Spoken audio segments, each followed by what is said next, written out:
अस्सलाम वालेकुम वर्स, मेरा नाम है अब्दुल गफ़ार और आप देख रहे हैं Abdul Ghaffar Landa market YouTube channel. एक और नई वीडियो के साथ हाजिर हूँ ज्वेलरी के लॉट के हवाले से। ये देख रहे हैं, ये सारा जो है ना जर्मनी का डायरेक्ट है और सारा ज्वेलरी है।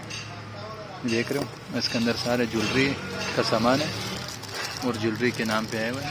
देख रहे हो, ये सारा ज्वेलरी है और जो है ना जर्मनी का डायरेक्ट है।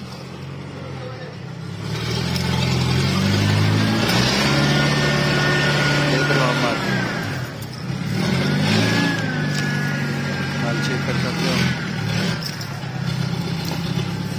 देख रहे हो।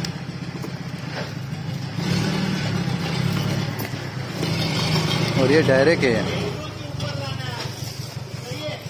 देख रहे हो।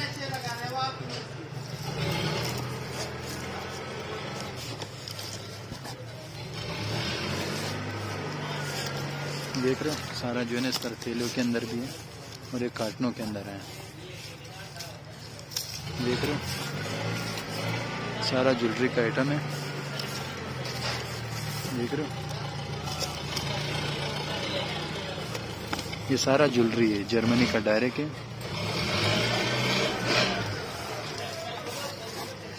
डायरेक्ट माल में जो है ना वो आपकी किस्मत होती है। इसमें जो है ना सोना भी निकल सकता है। डायरेक्ट माल में ज्वेलरी का माल है, ज्वेलरी का आइटम है।